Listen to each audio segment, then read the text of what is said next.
Chapter 262. If you want to pass beyond this point, then go ahead after defeating me. Well, it's no surprise that Onikun is shocked, huh? Well, it has the case that Onikun has committed massacres while having lost control due to wrath.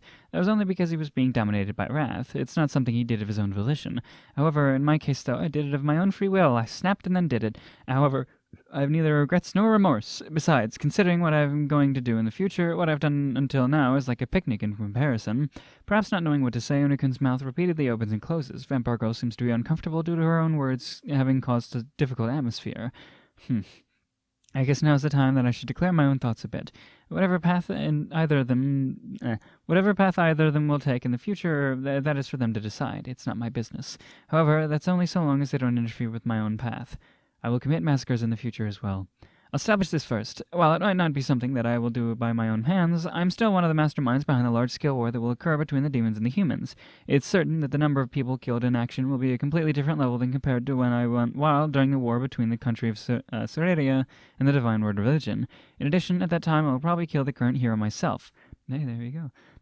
Since I'll have to be intervening with the system, killing him myself is the most reliable way. In the case that the hero attacks together with a large army, then I might have to kill them all together. Depending on the situation, it wouldn't even be strange if I had to deal with the entire army that the hero is with all by himself. A whole-scale massacre, in other words. Well, all by myself, right? Yeah, deal with the whole army by yourself. Whatever.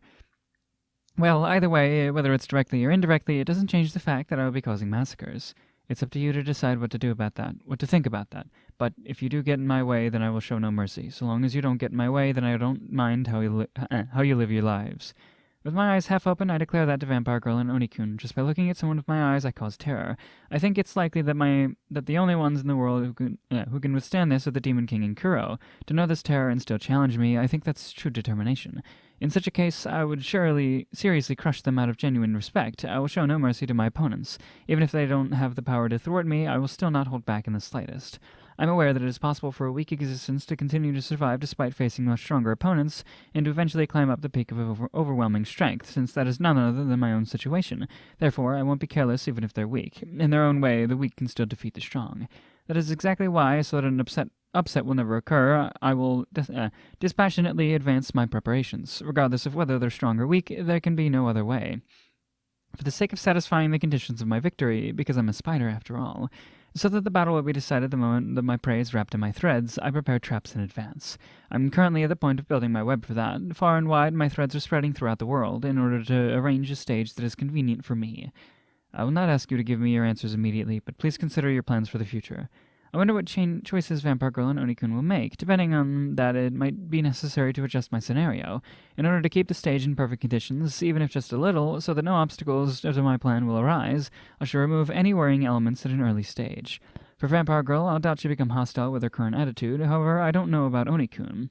Based on Wakabahiro's memories from the previous world, I don't fully understand Onikun's temperament. Many things have happened to him in this world as well, so who knows how he's changed.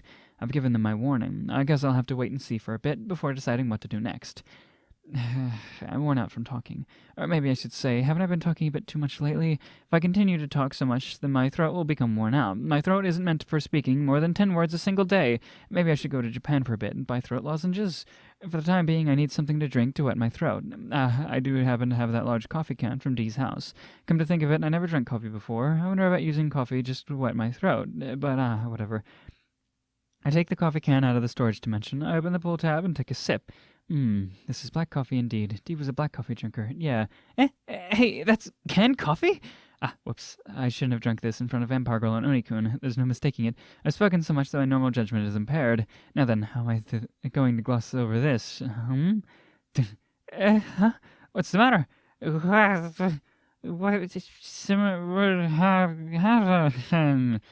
Goshitin-sama, are you okay? Have a short something strange, but it can't speak. State of emergency declared. Drastic reduction in thinking ability experienced in the main body. Abnormality in physical ability observed. In accordance with the unusual condition, the clones are to take decisive action to eject the abnormality from the main body, validating that the specified substance is affecting the main body. Commence removal operation. Discontinued removal operation. Negative influence additionally detected in the clone responsible for removal. Judge that there is no significant dysfunction. Restoration likely with time. Temporarily quarantine the main body in another dimension. Adjust objective to await for recovery. She vanished. Space magic or something, I guess. What happened just now? She seemed to become strange after drinking the coffee, though. Coffee. I seem to remember hearing some trivia saying that spiders get drunk when they drink coffee, but surely that's not it? Certainly not. I doubt that would be enough to make her so unsteady. I was shocked when she suddenly collapsed, but since she used space magic on her own, I guess she's okay? Maybe. To think that she's self-destruct before I could go knock her down. Every time she cuts across my expectations at some weird angle. Okay, yeah. Uh-huh. Right. Spiders, yeah, spiders can get weird on caffeine. That's fucking great. A little bit of trivia there for you. Didn't expect that one, did you?